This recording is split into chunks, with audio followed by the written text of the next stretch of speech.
North east का एक खूबसूरत सा राज्य सिक्किम, जो एक तरफ नेपाल, एक तरफ भूटान और एक तरफ से तिब्बत से घिरा हुआ है। आप कभी भी सिक्किम घूमने आ सकते हैं। सिक्किम कैसे आना है, सारी जानकारी आपको इस वीडियो में दूंगा। तो बिना स्किप किए हुए इस वीडियो को पूरा देखिएगा, आपको इस सिक्किम टूर करने में बहुत ही हेल्प मिलेगी। और ऐसे ही वीडियो देखना चाहते हैं तो चैनल को सब्सक्राइब जरूर कीजिए।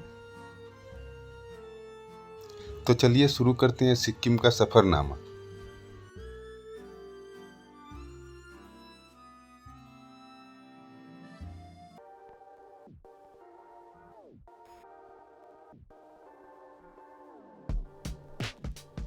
तो बात करते हैं सिक्किम कैसे जाएं। सिक्किम की राजधानी गंगटोक है। आपको सिक्किम घूमने के लिए गंगटोक आना होगा। गंगटोक आने के बाद आप सिक्किम के चारों साइड आसानी से घूम सकते हैं। अगर आप फ्लाइट से आना चाहते हैं तो सिक्किम का एयरपोर्ट है पोक्यांग एयरपोर्ट, जहां आप दिल्ली और कोलकाता से फ्लाइट हैं। आप पोक्यांग एयरपोर्ट आप फ्लाइट से आसानी से आ सकते हैं। पोक्यांग एयरपोर्ट से गंगटोक की दूरी जो है महज 27 किलोमीटर है, जो आसानी से आप ट्रैवल करके पहुंच सकते हैं। दूसरा एक नियरेस्ट एयरपोर्ट है जो बागडोगरा है, जो पश्चिम बंगाल में स्थित है। यहाँ के लिए आपको दिल्ली, मुंबई और कोलकाता से डेली फ्लाइट मिल जाएगा। आप आसानी से बागडोगरा एयरपोर्ट आ सकते हैं। और बागडोगरा एयरपोर्ट से आपको गंगटोक की दूरी जो है 122 किलोमीटर है। बागडोगरा से गंगटोक जाने के लिए आपको 4 सीटर के लिए 3000 से 4000 और 7 सीटर के लिए 5000 से 6000 रुपया तक आपको रेंट देना होगा। यह सीजन ऑफ सीजन थोड़ा कम बेसी हो सकता है। और अगर आप पब्लिक ट्रांसपोर्ट से जाना चाहते हैं तो आपको 500 से 600 रुपया में आप गंगटोक आसानी के साथ पहुंच सकते हैं। और अगर आप ट्रेन से आना चाहते हैं तो आपको आना होगा सिलीगुड़ी या एनजेपी, न्यू जलपाईगुड़ी, जो पश्चिम बंगाल में स्थित है। एनजेपी से गंगटोक की दूरी 125 किलोमीटर है। समय 5 से 6 घंटा लगेगा। और जो यहाँ पर भी जो रेंट का बात है, गाड़ी का जो रेंट का बात है, तो आपकी छोटी गाड़ी 4 सीटर जो है 3000 से 4000 और 7 सीटर जो है वो 5000 से 6000 रुपया तक चार्ज होता है। और अगर शेयर से जाना चाहते हैं तो 400 से 500 रुपये चार्ज लगेंगे। सिलीगुड़ी या बागडोगरा से आपको जर्नी बाई रोड ही करना पड़ेगा। पूरा सिक्किम आप बाई रोड ही घूमेंगे। और आप चाहें तो और अपना बाइक या कार से भी आप सिक्किम घूमने आ सकते हैं। आप सुबह के टाइम एनजेपी रेलवे स्टेशन से अगर आप चलेंगे तो दोपहर तक आप आसानी के साथ गंगटोक पहुंच सकते हैं। एनजेपी या सिलीगुड़ी से गंगटोक जाने में आपको 5 से 6 घंटा समय लगता है। और रास्ते का व्यू आपको बहुत ही अच्छा देखने को मिलेगा। यानी गंगटोक पहुंचने तक आपको रास्ते का जो व्यू है, आपको रास्ते में वाटरफॉल, तीस्ता रिवर, आपको एक से बढ़कर एक व्यू देखने को मिलेगा। गंगटोक पहुंचने के बाद आप होटल चेक इन कीजिए और थोड़ा आराम कीजिए। थोड़ा आराम करने के बाद आप निकल जाइए गंगटोक का सबसे खूबसूरत जगह एमजी मार्ग के लिए। आप कोशिश कीजिए कि आप जो भी होटल बुक कर रहे हैं वो नियरेस्ट एमजी मार्ग के पास में हो, ताकि आपको टूर करने में बहुत ही आसानी हो। आप अगर एमजी मार्ग जल्दी पहुंच रहे हैं तो एमजी मार्ग के नियरेस्ट में तो आपको रोपवे है, तो आप रोपवे पे ज़रूर जाइएगा। रोपवे शाम 6 बजे तक खुला रहता है। रोपवे से आपको पूरा गंगटोक सिटी का व्यू देखने को मिलेगा। आपको बहुत ही अच्छा लगेगा। अगर वेदर पूरा क्लीन रहेगा तो ये रोपवे से आपको पूरे गंगटोक सिटी का चारों साइड का बहुत ही ज़बरदस्त और क्लीन व्यू आता है। और वेदर क्लीन नहीं रहने से आपको व्यू उतना अच्छा दिखने को नहीं मिलेगा। बट आप रोपवे पे ज़रूर आइएगा, इसको मिस बिल्कुल ही मत कीजिएगा। रोपवे देखने के बाद आप वापस चले आइए एमजी मार्ग। एमजी मार्ग में आप थोड़ा वक्त बिताइए, आपको यहाँ पर बहुत ही अच्छा लगेगा। आप चाहे तो यहाँ से शॉपिंग भी कर सकते हैं। आप बहुत सारे मॉल है, छोटे बड़े बहुत सारे दुकान है। और यहाँ पे बहुत सारे स्ट्रीट फूड भी है। आप यहाँ पर स्ट्रीट फूड भी खा सकते हैं। मोमो, पिज़्ज़ा, बर्गर, चाउमीन आपको यहाँ पर मिल जाएगा। तो आप शाम के वक्त एमजी मार्ग में ज़रूर जाएं, यहाँ पर आपको बहुत ही अच्छा लगेगा। यहाँ पर बहुत सारे आप सेल्फी भी ले सकते हैं। एमजी मार्ग घूमने के बाद आप चले आइए अपने होटल में और रात का डिनर करके जल्दी सो जाइए, ताकि नेक्स्ट डे आप छांगू लेक और बाबा मंदिर का जो विजिट करेंगे वो जल्दी निकल सके, वरना लेट होने पे आपको ट्रैफिक बहुत ही ज़्यादा मिलेगा। फर्स्ट नाइट गंगटोक में बिताने के बाद सेकेंड मॉर्निंग आप निकल जाइए बाबा मंदिर और छांगू लेक के लिए। गंगटोक से बाबा मंदिर की दूरी 57 किलोमीटर है। समय 2 से 3 घंटा लगेगा और रास्ते में आपको बहुत ही अच्छा व्यू देखने को मिलेगा। सिक्किम के कुछ जगह ऐसे हैं जहाँ पर घूमने के लिए आपको इनर लाइन परमिट बनाना होता है, जैसे कि नाथुला बाबा मंदिर, छांगू लेक, या आप नॉर्थ सिक्किम का टूर प्लान कर रहे हैं तो नॉर्थ सिक्किम में 0 पॉइंट, युमथांग वैली, गुरुडोम्बर लेक, कटाऊ, काला पत्थर जैसे जगह पे आपको अगर घूमने जाना है तो आपको इनर लाइन परमिट बनाना होता है।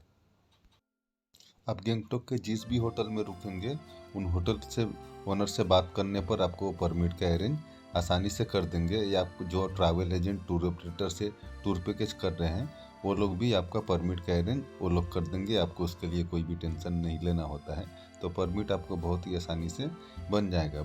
इनर लाइन परमिट बनाने के लिए आपको आईडी प्रूफ लगेगा, तो आप चाहे तो वोटर आई कार्ड, ड्राइवरी लाइसेंस या पासपोर्ट का जेरॉक्स कॉपी यहाँ पर दे सकते हैं। यहाँ पर आधार कार्ड वैल्यू नहीं है तो आप ड्राइवरी लाइसेंस या वोटर कार्ड या पासपोर्ट का आप कोई भी एक डॉक्यूमेंट साथ में ले लीजिए और उसका कुछ कॉपी जेरॉक्स करा लीजिए। 5 साल से कम आयु के बच्चे का यहाँ पर परमिट नहीं बनता है, क्योंकि यहाँ पर हाइट बहुत ही ज़्यादा है और ऑक्सीजन लेवल बहुत कम है, तो सांस लेने में बहुत परेशानी होती है। इसलिए छोटे बच्चों को यहाँ पर जाने के लिए कोई परमिशन नहीं है, तो छोटे बच्चों को यहाँ पर परमिट नहीं बनता है। आप जिस दिन गंगटोक पहुँचिएगा उसी दिन परमिट के लिए बात कर लीजिएगा, ताकि नेक्स्ट डे आपको टूर करने में कोई परेशानी ना हो, कोई परमिट का लफड़ा नहीं रहेगा। तो आप टूर एजेंट से परमिट के लिए बात कर लीजिए। प्रति व्यक्ति परमिट चार्ज जो है 200 रुपया लगता है।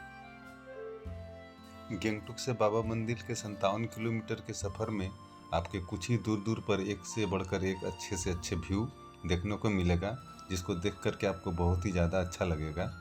आपको पता ही नहीं चलेगा कि 57 किलोमीटर कब निकल गया। आप बाबा मंदिर जब विजिट करेंगे तो छांगू लेक होते हुए अब आपको बाबा मंदिर जाना होगा। तो पहले आप छांगू लेक विजिट मत कीजिएगा, पहले आप बाबा मंदिर विजिट कीजिएगा, ताकि आप रिटर्न जाते वक्त छांगू लेक देखते हुए आप गंगटोक आसानी से जा सकते हैं। क्योंकि यहाँ पर बाबा मंदिर का जो हाइट है छांगू लेक से थोड़ा ज़्यादा है, तो वेदर कब चेंज हो जाएगा तो यहाँ पर ज़्यादा देर रुकने नहीं देते हैं, तो इसलिए पहले आप बाबा मंदिर विजिट कर लीजिएगा। यह न्यू बाबा मंदिर है। ओल्ड बाबा मंदिर जो है यहाँ से कुछ किलोमीटर नीचे की तरफ में है, जहाँ पर अभी जाने का परमिशन नहीं है, इसलिए हम लोग न्यू बाबा मंदिर में आए हैं। ये सामने जो स्टैचू आप देख पा रहे हैं, ये बाबा हरभजन सिंह का स्टैचू बना हुआ है, और बाबा हरभजन सिंह का एक हिस्ट्री है जो ये सामने बोर्ड है, यहाँ पर बोर्ड पर आप उनका हिस्ट्री पढ़ सकते हैं। बाबा हरभजन सिंह टेम्पल के पास कुछ देर समय आप बिताइए, और कुछ देर समय बिताने के पास आप छांगू लेक के लिए निकल जाइए, क्योंकि यहाँ पर वेदर बहुत जल्दी चेंज होता है। और आप चाहे तो यहाँ से नाथुला बॉर्डर है पास में, भारत चाइना का जो बॉर्डर है वो पास में है, तो वहाँ पर भी आप विजिट कर सकते हैं। तो यहाँ से कुछ ही किलोमीटर पे नाथुला बॉर्डर है, जिसका थोड़ा आपको एक्स्ट्रा पे करना होगा ड्राइवर को, तो आपको नाथुला बॉर्डर विजिट करा देंगे। तो आप जब बाबा मंदिर आइएगा तो नाथुला बॉर्डर भी आप विजिट ज़रूर कीजिएगा। हम लोग इससे पहले नाथुला बॉर्डर पे विजिट कर चुके हैं, इसलिए हम लोग नाथुला बॉर्डर नहीं जा रहे हैं। बट आप जब भी सिक्किम टूर कीजिएगा तो बाबा मंदिर आ रहे हैं तो आप नाथुला बॉर्डर ज़रूर जाइएगा। बाबा मंदिर के कुछ दूर पे ही शिव जी का एक बहुत बड़ा मूर्ति है, तो आपको पहाड़ पर कुछ देर ट्रैक करके यहाँ पर आना होगा, और यहाँ से आपको व्यू जो है बहुत ही ज़बरदस्त लगेगा। तो आप कुछ देर ट्रैक करके यहाँ पर भी ज़रूर आइएगा। जब बाबा मंदिर आ रहे हैं तो यहाँ पर एक बार ज़रूर आइएगा, यहाँ से आपको व्यू अल्टीमेट दिखेगा।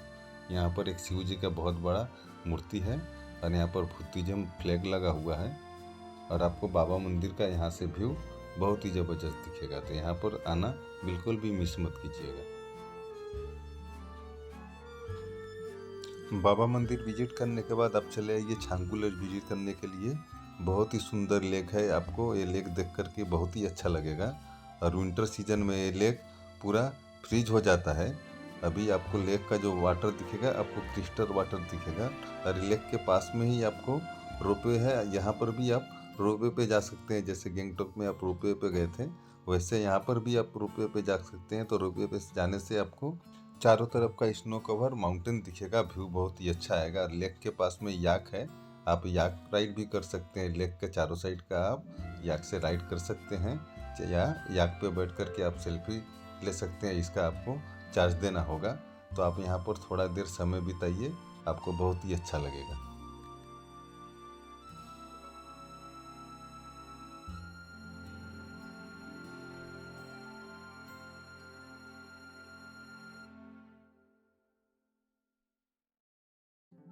छांगु लेक विजिट करने के बाद अब वापस निकल जाइए आप गंगटोक होटल के लिए। आप चाहे तो जाने के बाद एमजी रोड में भी समय बिता सकते हैं। होटल पहुंचने के बाद थोड़ा आप रेस्ट कीजिए, फ्रेश होइए और उसके बाद आपको रात को जल्दी से डिनर कर लीजिए, क्योंकि नेक्स्ट डे हम लोगों को पेलिंग जाना होगा। गंगटोक में हम लोगों ने 2 नाइट कटाया। फर्स्ट नाइट गंगटोक में थे, उसके बाद हम लोगों ने आज नाथुल्ला बाबा मंदिर विजिट किया। उसके बाद फिर हम लोग नाइट स्टे गंगटोक में कर रहे हैं। इसके बाद हम लोग कल सुबह पेलिंग के लिए निकलने वाले हैं। नेक्स्ट मॉर्निंग जल्दी से फ्रेश होकर के रेडी होकर के होटल को चेकआउट कीजिए और चेकआउट कर निकल जाइए पेलिंग के लिए। पेलिंग गंगटोक से 106 किलोमीटर है और समय लगेगा 4 से 5 घंटा।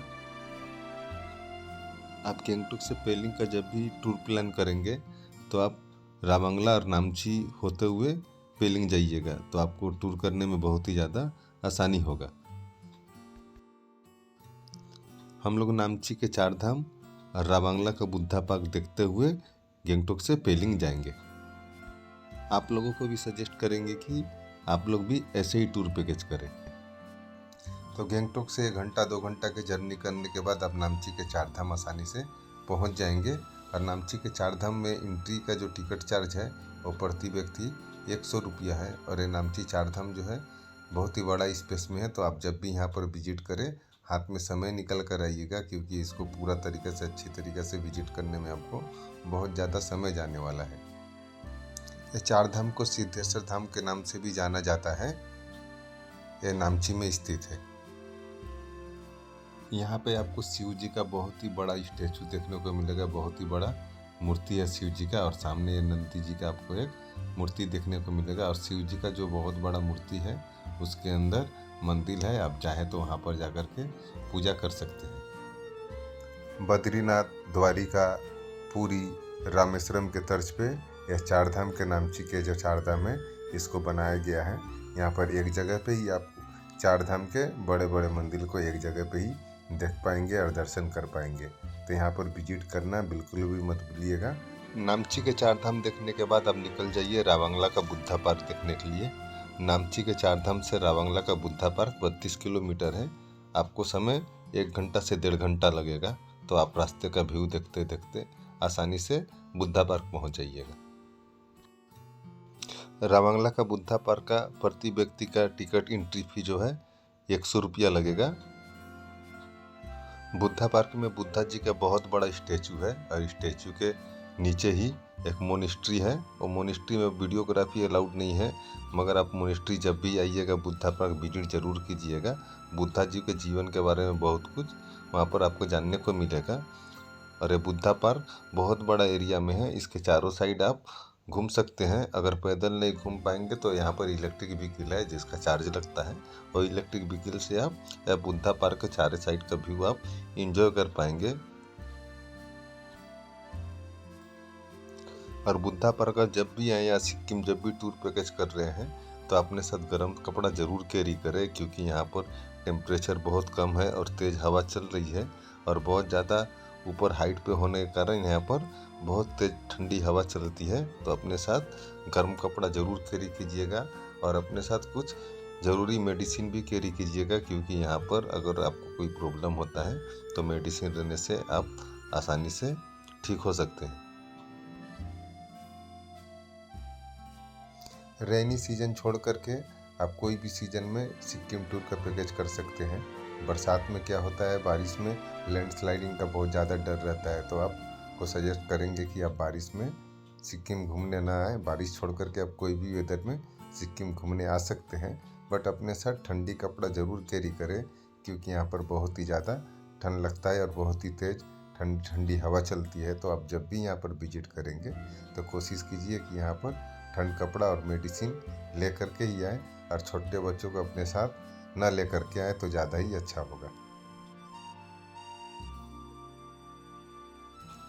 रावांगला का बुद्धा पार्क आप आसानी से 3 से 4 घंटा समय बिता सकते हैं। आप चाहें तो यहाँ पर पूरा दिन भी समय बिता सकते हैं, क्योंकि बहुत बड़ा एरिया में ये बुद्धा पार्क बना हुआ है और वेदर फॉग हो जाने के कारण कुछ क्लीन दिखलाई उतना नहीं दे रहा है। रावांगला का बुद्धा पार्क देखने के बाद आप पेलिंग के होटल में चले आइए और होटल आने के बाद आप थोड़ा सा रेस्ट कीजिए और रेस्ट करने के बाद रात का डिनर कर लीजिए। रात का डिनर करने के बाद आप रेस्ट कीजिएगा, ताकि नेक्स्ट डे आपको पेलिंग का लोकल साइट सीइंग करना है। अब जब भी पेलिंग घूमने आए तो कोशिश कीजिएगा अपर पेलिंग में होटल बुक करने के लिए। अपर पेलिंग में होटल बहुत सारा है और यहाँ से कंचनजंगा रेंज का व्यू बहुत ज़बरदस्त आता है। पेलिंग 3 भागों में बटा हुआ है, लोअर पेलिंग, मिडिल पेलिंग और अपर पेलिंग। अपर पेलिंग में अगर आप रूम लेंगे तो बहुत सारे व्यू पॉइंट आप ट्रैक करके भी देख सकते हैं। तो आप अपर पेलिंग से ट्रैक करके कुछ दूर पर हेलीपैड है, तो हेलीपैड भी देख पाएंगे। तो हेलीपैड का काम कंस्ट्रक्शन का चल रहा है, इसलिए सामने आप देख पा रहे होंगे। अपर पेलिंग में हेलीपैड के पास ही paragliding, rafting, mountain riding, camping जैसा एडवेंचर एक्टिविटी होता है। तो आप एडवेंचर एक्टिविटी लवर हैं तो आप जब भी पेलिंग आए तो आप पेलिंग अपर पेलिंग के पास में आप पैराग्लाइडिंग वगैरह कर सकते हैं। आप मॉर्निंग ब्रेकफास्ट करने के पास निकल जाइए अर्ली मॉर्निंग ग्लास ब्रिज देखने के लिए, क्योंकि सुबह जितना जल्दी जाइएगा आपको उतना खाली मिलेगा और रास्ते का आपको व्यू बहुत ही ज़बरदस्त दिखेगा। तो रास्ते का व्यू का एंजॉय करते करते पहुंच जाइए पेलिंग का ग्लास ब्रिज के लिए। पेलिंग से ग्लास ब्रिज जाने में आपको समय लगभग 1 घंटा जैसा लगेगा। तो आप रास्ते का एंजॉय करते करते आसानी से ग्लास ब्रिज जा सकते हैं।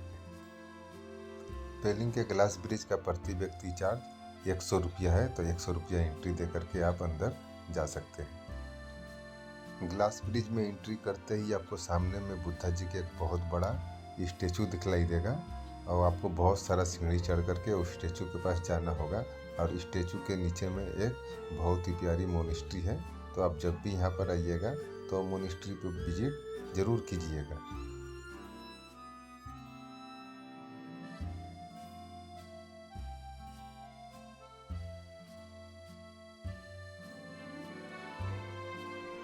आपको बहुत सारा सीढ़ी चढ़ करके बुद्धा जी के स्टेचू के पास आना होगा। इसके नीचे एक बहुत ही प्यारी मोनेस्ट्री है, तो आप रेस्ट कर करके आइएगा, नहीं तो आपको सांस लेने में बहुत सा परेशानी होगा। और यहाँ ऊपर आने के बाद आपको बहुत ही अच्छा चारों साइड का व्यू दिखलाई देगा। यहाँ पर आप जब आते हैं अगर वेदर क्लीन रहता है तो आपको पूरे कंचनजंगा का पूरा रेंज का व्यू यहाँ से दिखलाई देता है। अगर वेदर क्लीन नहीं है, फोगी है, तो आपको कंचनजंगा का व्यू यहाँ से दिखलाई नहीं देगा। तो आप सामने देख पा रहे होंगे पूरा कंचनजंगा का क्लीन व्यू आप सामने से यहाँ पर देख पाएंगे। और यहाँ से आप ग्लास ब्रिज का भी व्यू देख पाएंगे। मोनेस्ट्री घूमने के बाद आप आ जाइए ग्लास ब्रिज देखने के लिए। तो ये ग्लास ब्रिज इंडिया का सबसे पुराना और पहला ग्लास ब्रिज है। ये ग्लास ब्रिज के ऊपर से आप पूरे कंचनजंगा का व्यू देख पाएंगे और सामने बुद्धा जी का बहुत बड़ा स्टेचू है। तो आप जितना जल्दी सुबह यहाँ पर आएंगे उतना ज़्यादा खाली आपको मिलेगा, और जितना लेट करेंगे उतना क्राउड बढ़ जाता है, तो आपको भीड़ में उतना ज़्यादा मज़ा नहीं आएगा। तो यहाँ पर ग्लास ब्रिज जब भी स्काई वॉल का है तो आप कोशिश कीजिए अर्ली मॉर्निंग जल्दी निकलिए और जल्दी निकल कर यहाँ पर विजिट कीजिए। जितना सुबह में खाली रहता है, जितना खाली रहेगा उस टाइम पे आप आएंगे तो ज़्यादा एंजॉय कर पाएंगे। ग्लास ब्रिज देखने के बाद आप निकल जाइए विशिंग लेक, केचुपल्ली लेक देखने के लिए। तो रास्ते में कुछ देर जर्नी आप करेंगे, रास्ते का अच्छा व्यू देखते हुए आपको समय का पता नहीं चलेगा। और आपको यहाँ से 1 घंटा से 1.5 घंटा लगेगा केचुपल्ली लेक जाने में। तो रास्ते में एक मोनेस्ट्री भी आएगा, तो उसको भी विजिट करते हुए आप केचुपल्ली लेक जा सकते हैं। ग्लास ब्रिज देखने के कुछ ही देर के बाद रास्ते में हम लोग एक मोनेस्ट्री मिला। यह मोनेस्ट्री का एंट्री चार्ज जो था वो 30 रुपये था। 30 रुपये के टिकट देख करके आप अंदर आ सकते हैं। मोनेस्ट्री काफ़ी शांत था और बहुत ही सुंदर है मोनेस्ट्री। और मोनेस्ट्री के अंदर में कैमरा और वीडियोग्राफी अलाउड नहीं था। आप जब भी यहाँ पर विजिट करें यहाँ पर आकर के थोड़ा समय बिता सकते हैं। कुछ देर मोनेस्ट्री में समय कटाने के बाद आप निकल जाइए केचुपल्ली लेक के लिए, यानी विशिंग लेक के लिए। तो कुछ देर जर्नी करने के बाद आप पहुंच जाएंगे विशिंग लेक यानी केचुपल्ली लेक। ये केचुपल्ली विशिंग लेक का एंट्री फीस जो है, टिकट का चार्ज है 30 रुपये। तो आप 30 रुपये का टिकट कटा करके आप लेक के अंदर जा सकते हैं। आपको 15-20 मिनट ट्रेक करके जाना होगा, तब आपको लेक आएगा। आप अंदर जब एंट्री करेंगे तो बहुत बड़ा जंगल है, उसके बीच से एक पतला सा कच्चा रास्ता गया हुआ है। उसके बगल में बुद्धिज्म फ्लैग लगा हुआ है, देख करके व्यू बहुत ही ज़बरदस्त आ रहा है। तो ये रोड को कुछ देर ट्रेक करके आप केचुपल्ली लेक तक पहुंच सकते हैं। बौद्ध धर्म के मानने वाले इस लेक को काफ़ी ज़्यादा पवित्र मानते हैं। इस लेक को विशिंग लेक कहा जाता है। आप इस लेक से कोई भी विश मांगते हैं तो वह विश आपका ज़रूर पूरा होता है। और ये जो लेक है, यहाँ के लोकल लोग कहते हैं कि ये लेक जो है भगवान शंकर के पैर के निशान से ये लेक का निर्माण हुआ है। तो आप ऊपर से अगर ये लेक को देखेंगे तो भगवान शंकर के पैर के निशान की तरह ये लेक दिखता है। विशिंग लेक देखने के बाद आप चले आइए रिम्बी वाटरफॉल के पास। यहाँ पर आप 2 वाटरफॉल देख पाएंगे। एक सामने रिम्बी वाटरफॉल देख रहे हैं, ये रिम्बी वाटरफॉल है। और कुछ दूर आगे जाने से आपको कंचनजंगा वाटरफॉल मिलेगा, जो कि कंचनजंगा वाटरफॉल देखने के लिए 30 रुपये प्रति व्यक्ति टिकट चार्ज लगता है। और रिम्बी वाटरफॉल का कोई चार्ज नहीं है। रिम्बी वाटरफॉल देखने के बाद आप 30 रुपये का टिकट लेकर के चले आइए कंचनजंगा वाटरफॉल देखने के लिए। ये कंचनजंगा वाटरफॉल आप बिल्कुल भी मिस मत कीजिएगा, क्योंकि ये थोड़ा अंदर के साइड में है, तो बहुत लोग को पता नहीं चलता है। ये बहुत ही बड़ा वाटरफॉल है। यहाँ पर आकर आप थोड़ा देर समय आसानी से बिता सकते हैं। यहाँ पर छोटे छोटे बहुत सारे दुकान है, जहाँ पर आपको मैगी, पिज़्ज़ा, बर्गर, मोमो ये सब चीज़ मिल जाएंगे। तो यहाँ पर आप वाटरफॉल का एंजॉय भी कर सकते हैं। तो यहाँ पर विजिट करना बिल्कुल भी मिस मत कीजिएगा। यहाँ पर ज़रूर आइएगा कंचनजंगा वाटरफॉल। यहाँ का व्यू बहुत ही ज़्यादा ज़बरदस्त है। कंचनजंगा वाटरफॉल, रिम्बी वाटरफॉल देखने के बाद आप चले आइए रिम्बी ऑरेंज गार्डन के लिए। ऑरेंज गार्डन का एंट्री फी प्रति व्यक्ति 30 रुपया है। तो आप 30 रुपये का टिकट लेकर के ऑरेंज गार्डन के अंदर आइए और यहाँ का व्यू देखिए।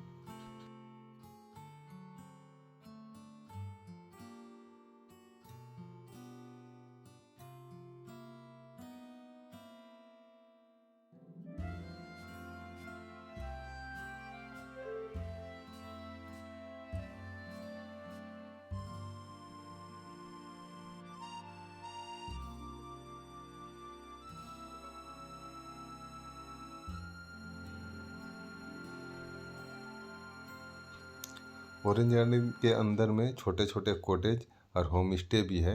आप चाहेंगे तो यहाँ पर बुक करके रह भी सकते हैं। तो आपको यहाँ पर से व्यू जो आएगा बहुत ही अच्छा आएगा। ऑरेंज गार्डन के बीच में जो कॉटेज है छोटे छोटे, उससे और भी अच्छा व्यू आ रहा है। और यहाँ पर डिफरेंट कलर के अलग अलग कलर के फूल भी है। ऑरेंज गार्डन का नेचुरल ब्यूटी देख करके आपको बहुत ही ज़्यादा अच्छा लगेगा। ऑरेंज गार्डन के अंदर से ही रास्ता है। ऑरेंज गार्डन के थोड़ा और अंदर भीतर की ओर जाने से आपको रिम्बी रिवर नज़र आएगा। रिवर साइड है, यहाँ पर छोटे छोटे कॉटेज बने हुए हैं। रिवर साइड यहाँ पर कैंपिंग भी होता है। तो आप अगर कैंपिंग करना चाहते हैं रिवर साइड, तो पेलिंग के ही ऑरेंज गार्डन में आप आ सकते हैं। यहाँ पर छोटे छोटे होम स्टे भी बने हुए हैं और साइड में नदियाँ बह रही है। तो यहाँ पर भी आप अगर रात बिताना चाहते हैं तो यहाँ पर आप बुक करके आ सकते हैं। यहाँ से व्यू आपको अल्टीमेट लगेगा। बड़े बड़े पहाड़ हैं और साइड से नदी बह रही है। बहुत ही ज़बरदस्त व्यू आएगा। तो आप जब भी पेलिंग आए तो ऑरेंज गार्डन में आप एक नाइट में तो बोलूँगा समय ज़रूर बिताइए। आपको बहुत ही यहाँ से नेचुरल ब्यूटी देखने को मिलेगा, बहुत ही ज़्यादा अच्छा लगेगा। ऑरेंज गार्डन विजिट करने के बाद आप चले आइए अपने होटल में। आप चाहेंगे तो शाम के वक्त पेलिंग के बाज़ार पैदल घूर सकते हैं, आपको अच्छा लगेगा। वरना आप होटल में रेस्ट कीजिए और रात में खाना खाने के बाद आप आराम कीजिए, क्योंकि नेक्स्ट डे हम लोगों को एनजीपी के लिए निकलना होगा। और आपसे सजेस्ट करेंगे कि आप पेलिंग जब भी आएँ तो अपर पेलिंग में ही होटल लें, क्योंकि अपर पेलिंग के होटल लेने से एक फ़ायदा यह है कि आप अपर पेलिंग के होटल से लगभग सभी होटल के बालकोनी से आप कंचनजंगा का व्यू क्लीन देख पाएंगे। तो आपको सजेस्ट करेंगे कि जब भी आप पेलिंग आए तो अपर पेलिंग में ही होटल ले। थोड़ा कॉस्ट आपको ज़्यादा रहेगा बट आपको व्यू बहुत ही अच्छा देखने को मिलेगा। नेक्स्ट डे हम लोगों ने होटल को चेकआउट कर लिया है और होटल के बाहर का व्यू आप देख पा रहे होंगे, बहुत ही ज़बरदस्त व्यू आ रहा है। अभी हम लोग अपर पेलिंग में है और यहाँ से हम लोग एनजेपी के लिए निकलेंगे। तो एनजेपी जाने में यहाँ से 4 से 5 घंटा लगेगा। तो हम लोग रास्ते का एंजॉय करते करते आसानी से एनजेपी की ओर जाएंगे। तो चलिए जान लेते हैं टूर बजट के बारे में। ये टूर जो था हम लोग का 4 नाइट 5 डे का टूर पैकेज था। पहला दिन हम लोग एनजेपी से गंगटोक पहुँचे। गंगटोक में हम लोग नाइट स्टे किया। सेकेंड डे हम लोग मॉर्निंग छांगू लेक और बाबा मंदिर को विजिट किए। फिर हम लोग नाइट स्टे गंगटोक में किए। थर्ड डे हम लोग मॉर्निंग गंगटोक होटल चेकआउट करके पेलिंग की ओर निकले। नामची के 4 धाम और रामंगला का बुद्धा पार्क देखते हुए हम लोग गंगटोक से पेलिंग पहुँचे और नाइट स्टे हम लोगों ने अपर पेलिंग में किया।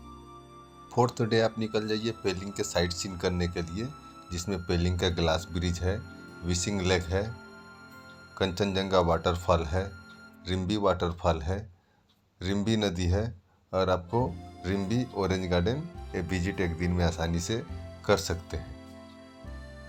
इसके अलावा भी पेलिंग के छोटे छोटे बहुत सारे साइड आपको व्यू पॉइंट है।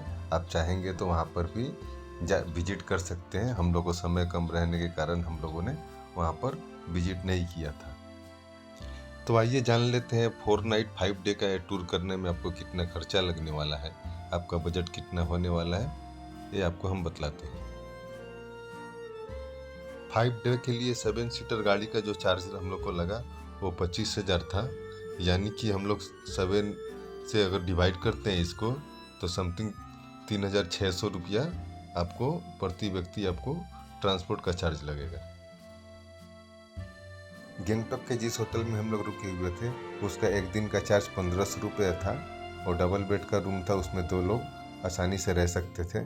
आप गंगटोक में चाहे तो आपको 1,000-1,200 रुपये का भी रूम मिल जाएगा। यहाँ पर आपके बजट के हिसाब से रूम सिलेक्ट कर सकते हैं। तो 1,500 के हिसाब से हम लोगों का जो रूम था पर हेड हम लोग का जो 2 दिन का गंगटोक का होटल का खर्चा आया वो 1,500 रुपये आया।